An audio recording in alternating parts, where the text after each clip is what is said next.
Bonjour, nous sommes le groupe 7 de la classe de 3e D et nous allons vous présenter un oral sur le vivre ensemble avec comme support le film Une incroyable équipe réalisé en 2011 par Sébastien Grobler.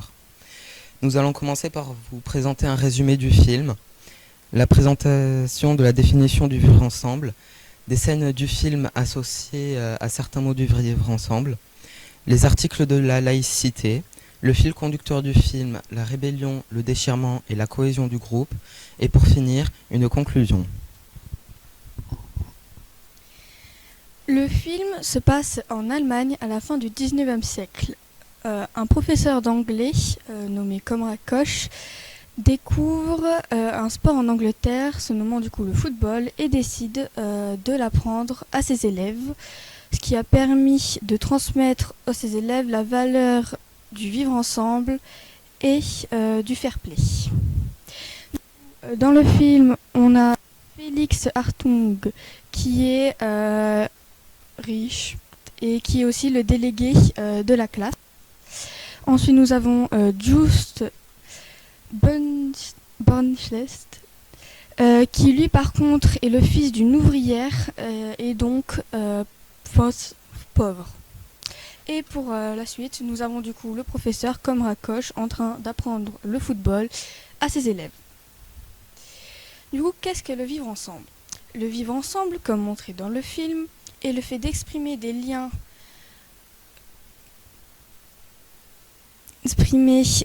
pacifiques et de bonne entente dans un groupe de personnes en interdisant toute forme d'harcèlement ou de discrimination. Le vivre ensemble condamne le harcèlement, le racisme et le sexisme.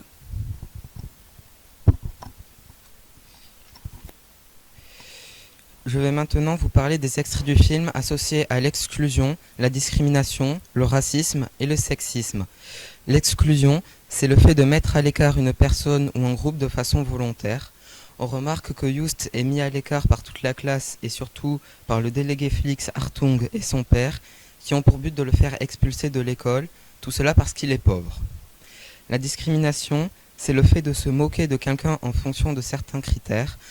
On entend dans la première ainsi que dans la moitié du film que Just est traité de pauvre et Otto est traité de personne obèse.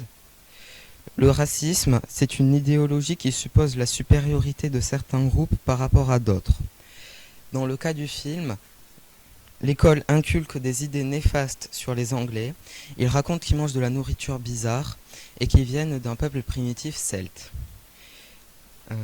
Le sexisme, qui est l'idéologie que l'homme est supérieur à la femme, il est présent dans le film par des propos péjoratifs des élèves qui insinuent que l'Angleterre est un pays barbare car il est gouverné par une femme, la reine Victoria à l'époque. Pour la suite de cette oral, je vais vous parler de l'article 1 de la Constitution française et de l'article 21 des droits de la Charte des droits européenne.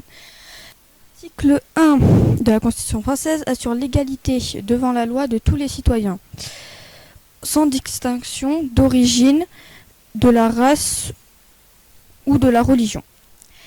Elle assure aussi le respect de toute croyance démocratique et sociale. L'article 21 de la Charte des droits fondamentaux de l'Union européenne, quant à lui, interdit toute discrimination fondée notamment sur le sexe, la race, la couleur, les origines ethnico-sociales et encore plein d'autres. Je vais maintenant vous parler de la rébellion, du déchirement et de la cohésion dans le groupe. Pour la rébellion, nous avons la classe qui se moque d'un blessé de guerre car il a perdu une jambe. Ils répondent à leur professeur et ils suspendent eux-mêmes leur professeur de sport au plafond. Pour le déchirement du groupe, à un moment du film, ils se retrouvent à jouer au football sans leur professeur de sport.